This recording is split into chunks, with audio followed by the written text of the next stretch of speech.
Greetings and salutations, my dudes, and welcome back to another Kerbal Space Program video. And in today's Kerbal Space Program video, we're going to be doing a remix, soft recreation, inspired by build ship of the Pegasus air launch system, which I'm surprised I've never done a video of before in this channel's history. I've done a lot of air launch system recreations in the past, but never the Pegasus until today.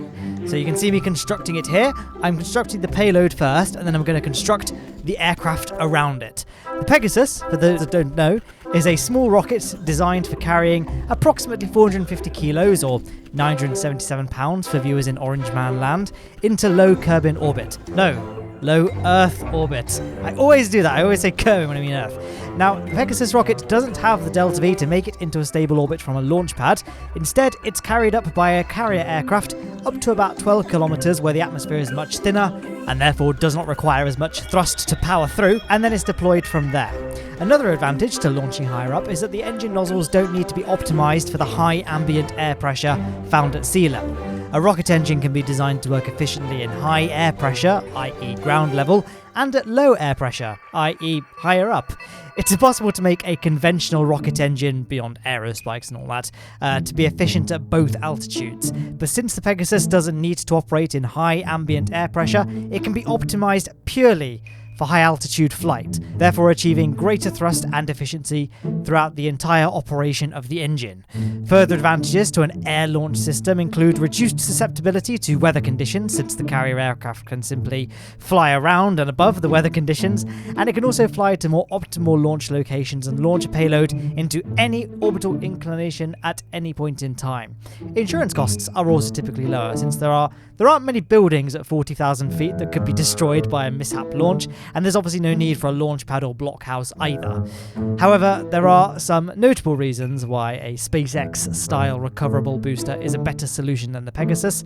Your boy Elon Musk argued that the advantage gained from an air launch platform was only about a 5% improvement in payload to orbit, plus there's the issue of needing to set up, fly and maintain the aircraft launch platform itself. So from SpaceX's standpoint, they felt that simply increasing the size of the first stage by 5% was a far easier option than what we're seeing here, an air launch platform. Further to this, air launch is quite limiting when it comes to the size and mass of the payload, and the airplane itself can generate quite large lateral forces which can damage payloads. Now, what I'm building here isn't really a recreation of the Pegasus rocket. I'm sure someone has probably already typed into the comment section. The key difference between what I'm doing here is and the Pegasus is that the Pegasus is just a standard, like, normal aircraft that hasn't really been modified all that much. Initially, in the early 90s, it launched with a B-52 as the carrier aircraft, and now it uses a Lockheed L-1011. But the reason a Pegasus rocket can launch off kind of any aircraft really that doesn't require much modification is because the rocket itself sits below the fuselage of the aircraft. What I'm doing here is the rocket sits inside a custom cargo bay inside the aircraft itself. I like to think that this improves upon a couple of aspects of the Pegasus program. First of all, at least for this kind of setup here, the payload itself is a bigger scale than the Pegasus rocket. It can carry an actual crewed vessel all the way to another celestial body rather than simply to LKO. Furthermore, the rocket itself is housed within the payload bay of the aircraft, meaning that it will be immune to any aerodynamic stresses during the initial ascent to the launch location. Plus, and this is a very crucial detail, it looks much cooler than the Pegasus. When we reach that launch point, we can press Action Group 5 and watch those bomb bay doors open together, and then we can watch the rocket plummet out of the aircraft. It looks very cool, and I'm looking forward to showing you guys how it looks. But here is how it looks on the ground. Jebediah waddling with their true determination towards the craft to do a final quick inspection of the payload before we can close up those doors and get our launch underway. There he is looking on. Those back wheels are wobbling a little bit, but they are holding steady nonetheless. So, yep, looks good. Jebediah is satisfied with his inspection. He can get on board this aircraft. Now, there is one major disadvantage to air launch systems in Kerbal Space Program, at least in stock Kerbal Space Program, in that they don't work because you can't recover the aircraft and keep control of the rocket at the same time. So this is unfortunately an expendable aircraft that we're using here. This is just, my completed sandbox mode playthrough, so it funds are not an issue. It's purely just to show off. So let's pretend in, I don't know, the story of this aerospace company. This was an experiment. They took a decommissioned aircraft that was going to get scrapped anyway because it was used for drug running, and so legally they had to destroy it. So they decided to experiment with this new air launch system and ditch the aircraft once the rocket was free. That will of course mean that Jebediah has to do a physically impossible transfer into the rocket itself, but he's Jebediah. He always finds a way. He can transfer, I don't know, I guess he can do an EVA inside the cargo bay and climb to the rocket that way. But there we are, launching as those 4 Goliath engines power us into the air. The Lockheed plane used by the Pegasus only has 3 engines, but we've got a bigger payload. At least the payload is heavier relative to the size of the aircraft carrying it compared to the Pegasus system, so I thought a 4-engine craft would definitely serve us better. As well as that, unlike the Pegasus, we're going to be launching our rocket at about 6 kilometers, not 60, 6 kilometers above sea level rather than 12, just because I guess that's how Kerbin's atmosphere scales to Earth's, and you know, this plane can't really get much higher than 6 kilometers. But there's a beautiful shot using the Camera Tools mod, which is part of BD Armory, in case you're wondering how to download Camera Tools. One of my most asked questions is how I have Camera Tools. That is how I have it. It's part of BD Armory. But as you can see, there goes 57 kilometers, 5.7 kilometers. I'll say that again. So we are approaching our launch altitude for the rockets. So what I'm now going to do is kind of do a quick save, which I think I might have cut out me doing the quick save movements, but we're going to do like an alternate history mode and then an actual history mode. So we're going to do this version here, which is where we launch the rocket and we get it into space. Then we'll do a quick rewind, a reload of that quick save, and recover the aircraft instead. There goes the rocket. We can fire up that vector engine and get it clear of the plane. Now that was pretty epic. Come on, guys. As far as things I've done go, that was pretty satisfying to watch. It was very satisfying for me to pull off anyway. So we have all 3 Kerbals there. Jebediah successfully transferred into the rocket, and we can see the plane dipping safely below us. Normally that would be a crewed plane that would then turn around and land on either the island runway or the, Kerbal Space Center, or even the desert airfield. Or the Woomerang. Okay, it could land anywhere feasibly if the pilot is skilled enough. So what I'm doing now is holding 45 degrees until we get nice and high up in the atmosphere, at which point we're going to start following prograde a little closer as we coast our way into orbit. We are going to be ending up in a fairly aggressive ballistic trajectory, and that we're not going to be spending much time in space, so our circularization burn will be fairly long. We won't be able to complete it with our lower stage. It will run out of fuel, which is a good thing, because it means we don't have to worry about ditching it prior to completing the circularization burn in order to ensure that no debris gets left in space. So we're cutting out that engine now, getting ready to perform our second ignition once we get to our apoapsis point and, commence our circularization burn. Well, there we go. There's the stars come into view, and we are now in space, technically. And we can perform, well, first thing, we're going to create a maneuver node at our apoapsis point, and what you'll see if you look at the yellow bar, although a lot of people point out that it's actually green, I don't know, I see it as yellow. Maybe I'm just weird like that, but I always thought that burn bar was yellow. Anyway, kind of a weird point. You can see some of it's red when our like burn indicator reaches that red point. It means we'll have run out of fuel in the current stage, but we have fuel aplenty in the upper stage, and we're going to be taking this rocket to Minmus. We're going to do a Minmus landing, because I thought about putting a payload into orbit, or maybe doing an extension of the space station, but I extended the space station not that long ago, 2 weeks ago, and we've done a lot in low Kerbin orbit. I thought it might be more fun to try and land somewhere, because I've not landed anywhere significant for a while. Let's try and land on Minmus. Well, I say let's try and land on Minmus like that's going to be a challenge. I mean, we have loads and loads of Delta V in this stage, and we have the Poodle engine as well, which for Minmus has like loads and loads of thrust, so it's not going to be an issue. But now we've got into space, we need to do a rewind. What we do here is go back. And here we are, back in the atmosphere, ready to launch our plane. Our rocket, I should say, and recover the plane. Now, I did want to have this automated, but I forgot to put a probe core on the rocket, and so I had to put Jebediah on the craft just to make sure it could fire its engine and get clear of the plane okay, and have it still fly away and not just drop to the ground like a bomb.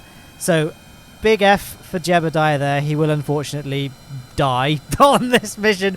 Luckily, this is just to showcase that the plane does still fly without the payload there to kind of provide kind of a balance for it, I guess. Again, the balance isn't thrown out of whack if it's deployed. There it goes there. Beautiful disappearance into the black there.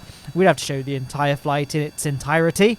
Wow, that was a bit of a rewind on words there. Fitting with this whole theme of rewinding back to, the aircraft. There's a... Wow, it does have a fair old pace, this thing, doesn't it? It's breaking the sound barrier using the Goliath engines. I decided to cut out 2 of them because then, a plane of this size probably wouldn't have 4 of those engines, but the payload it had to carry, I thought 4 engines would probably be the best choice. Maybe it would have worked with 2. I don't know. Maybe not. Who knows, really? Now, I started getting my ascent, and I realized I was going very fast, so I tried to create a bit more drag by doing this crazy maneuvering upon approaching the runway. Didn't really work. We're still going very fast, so I maxed out the brakes on those rear wheels and hoped for the best when we touched down. We were still going very fast, so then I had the bright idea of using the reversed thruster on the Goliath engine, but I only did it for 1. I forgot that toggling reverse thrust doesn't happen bilaterally. It only affects the engine that you did, so I ended up making everything worse and we overshot the runway. But actually, the thing is though, guys, that didn't happen, because if we just quickly do a turnaround, I'll bring it to a stop, and we can quickly... I just want you guys to close your eyes for a second. Just look away and think about what makes you happy, and just open your eyes and look at that. There, I was just saying, guys, we managed to do a perfect touchdown. We didn't overshoot. If you thought I overshot, you were mistaken. I have just touched down in the perfect spot. And the plane is looking good, We have our... everything looks fully functional. Doing a little visual inspection of the fuselage, and I'm pretty happy with how this looks. We can do a beautiful cinematic pan around. Goodbye, plane, for the last time, because now we're going to be going back to the true reality, where that plane unfortunately met a rather soggy demise, splashed into the sea. Back to space, where we can perform the rest of this mission as intended, which is taking our 3 brave Kerbals to Minmus. And yes, that's our 3 Kerbals, because obviously in this reality, Jebediah Kerman was not killed. So, don't worry, guys. It was very distressing having to watch him sail away to his doom. And I did actually check. I did wonder if, keeping him on that 45-degree vector, he would just coast his way into orbit and would be saved. But unfortunately, once the plane got far enough away, the game couldn't kind of keep both vessels running, so it just terminated the rocket, and Jebediah was then automatically killed to death. So, Minmus was not at a great point, so I had to kind of get my apoapsis to roughly where I thought Minmus was going to be, and then do a quick maneuver node halfway along the original planned node to sort out our inclination. So that's how you get a Minmus encounter if you're not getting one, just by making a maneuver node at the ascending and descending nodes around low Kerbal orbit, because of course Minmus is in an inclined orbit, so it's quite hard to always get an encounter with it. But as I'm sure you can see, it's fairly trivial once you know how. That's how you do it. Not much more to say now, other than just time warping around our orbit and getting to our maneuver node ready to perform it. And as always, you always want to start your burn when you're about halfway. So you take the estimated burn time, cut it in half. When that time that you get is the time to maneuver node, that's when you perform the burn. So a 30-second burn, you'd want to start burning 15 seconds before you reach the node. And there are our Kerbals excitedly looking around the cabin, soaking in the views. They're very excited by the looks of things. I guess they are just filled with determination at this point. They've got to concentrate on this very complicated burn. It does look funny, doesn't it? There's something about this ship, it just looks so squat. I guess it wasn't the most aerodynamic ship in hindsight. It did have those big ladder pieces and landing legs sticking out during our atmospheric flight, but yeah, they're pretty sturdy parts there. We don't have to worry too much about overheating or anything like that. And the vector engine is very, very powerful. It can power its way through any aerodynamic insufficiencies. So our maneuver node resulted us in a burn that wasn't quite the same as the one we planned, so I had to redo the second burn, but it was a very cheap burn nonetheless, still, so it wasn't really too much of an issue.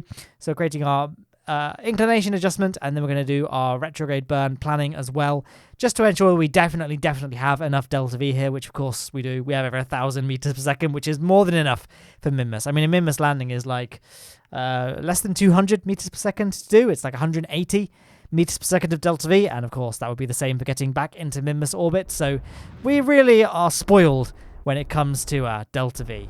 So I think I'm just going to let the footage play out and kind of speak for itself, because I've done lots and lots of Minmus missions on this channel at this point, so I'm guessing you guys are probably familiar with the ins and outs of them. I thought I could just talk about some of the other aspects of the Pegasus, and indeed the other kinds of air launch systems that I've done on this channel, and just, you know, their real life counterparts, because I've done quite a few air launch systems. I made a drone that went to Juno after launching off the back of an SR-71 Blackbird replica, because of course the SR-71 Blackbird did have a variant, an unsuccessful variant, but a variant nonetheless, which would launch a drone, not into space, but it would still be a drone nonetheless. So I kind of expanded upon that for Kerbal Space Program sake. I've also done a soft replica of the Virgin Galactic Stratolaunch system, which is, you know, the spaceship 2, I think it was, that I did a recreation of. And then I did a recreation of the Scaled Composites Stratolaunch system 2. The big Stratolaunch is a better system for Pegasus when it comes to launching heavier payloads, though it does cost a little bit more because it requires a fully custom-built aircraft that's kind of designed from the ground up to be a Stratolauncher. Like I said, the great thing about Pegasus is that the carrier aircraft doesn't need to be designed from the ground up at all. It initially launched from a lightly modified B-52 and now launches from a Lockheed L-1011, as we discussed earlier. But for those that don't know, a Stratolaunch aircraft typically has 2 fuselages that are connected by a wing, and the rocket sort of hangs in the space between the 2 fuselages. They tend to resemble 2 normal planes bolted together at the wingtips. So Virgin Galactic's and Scaled Composite Stratolaunchers are probably the 2 most notable and 2 most well-known and famous examples. Scaled Composite Stratolauncher is currently the biggest aircraft in the world by wingspan, and it was quite an exciting project to watch. I was even inspired to make, you know, my own recreation of the Stratolauncher. However, unfortunately, its founder passed away almost exactly a year ago to this day, actually. And, you know, since then, the company has ceased all operations, and now their assets are sadly up for sale. So, you know, that's probably dead in the water, that project now. That was a really insensitive choice of words. I didn't even mean that. That project is probably gone. It's probably not going to advance much further. So, you know, if you want to buy it, if you have a spare $400 million, then you can snag yourself a Stratolauncher of your very own. Actually, now coming to think of it, there is a link to my Patreon in the description. And if this video gets 400 million views, which I think, let's face it, is a fairly realistic goal, and if everyone donates $1, then I, on this day, pledge that I will purchase the Scaled Composite Stratolauncher myself and make some YouTube videos of me attempting to fly it and launch payloads into orbit. So guys, make sure to like and subscribe and ring that bell to be notified of all of my Stratolaunch adventures once we've raised the 400 million US dollars required to purchase it, which, like I say, I'm very optimistic. Check out the Patreons, buy some merchandise together, guys. We can pool together and we can make something special. We can use it in next year's Area 51 raid or something. Don't know. I haven't thought this through very much, but I'm pretty sure, being a fairly seasoned Kerbal Space Program pilot, I'm pretty sure I know what it takes to, you know, conduct a Stratolaunch. But that's the Stratolaunch system, and that's the air launch system as a whole. So Pegasus is still going strong. Stratolaunches in general not quite as successful yet, but, you know, Virgin are currently building their next iteration of spaceship, and who knows, maybe someone will buy the Scaled Composite Stratolauncher and use it to launch vessels. Thing is, though, like Elon Musk said, a lot of companies like, you know, Jeff Bezos and SpaceX value rockets a bit more, that, you know, recoverable rockets, I should say, because all it takes is to scale up the first stage by about 5%, and then you've kind of gone away with all the advantages air launches have. But like I say, air launch is cheap for small payloads, and they do have advantages like not being affected by weather conditions, and they're a little bit more diverse into what orientation and what orbit they can launch payloads into. So I think they'll always have their niche purposes, especially for something like Virgin Galactic, which is just the same payload over and over and over again. I can see why air launch probably makes a bit more sense from a viability point of view, because the payload has to re-enter Earth's atmosphere once it's done all its mission in space, and it doesn't need to enter orbit, so it doesn't need anywhere near as much delta V. At least I don't think Virgin have any intention of getting into orbit, at least the current version. I could be wrong. I haven't done that much research prior to this video. But there is our beautiful cinematic re-entry. We've got a nice fireworks display, slightly disappointing. The whole thing didn't explode, but as in the whole part of the lower stage didn't explode. Obviously, I'm very glad that our Kerbals in the capsule are fine, and they didn't even hit their G-force limit. So, pretty successful mission overall, if I do say so myself. And this was a very fun mission. I enjoyed this one a lot. So, I hope you guys enjoyed it too. Are there any other launch systems you'd like me to see me go? I feel like these past few weeks I've been doing quite a few launch systems. I did an SSTO, I did a rocket, I've done reusable rockets before, and I've done a Pegasus, and I've done strata launch in the past. You know, I've done quite a lot. I was thinking maybe when 1.8 comes out and we have the space shuttle boosters, I'll do a space shuttle and then we can do a space shuttle properly for the first time ever in Kerbal Space Program. But then after that, I've got all the launch vehicles. Maybe we could do a big project, like do the construction of a space station using different kinds of launch vehicles. So maybe the core of the space station is launched with an SSTO, the fuel tanks are launched with the Falcon 9 recreation, a strata launcher launches the lab, a Pegasus launch, like something like that. And that might be quite a fun thing to do. Who knows? All in the future though, because we haven't got there yet. There's the capsule all splashed down. We're going to cut away to an end screen now. On the left-hand side was a video chosen for you based on your kind of viewing habits by YouTube's recommendation bots. On the right-hand side is just my most recent upload. There's also a link to subscribe and check out Patreon so we can buy the Strata launcher if we can pull together, guys.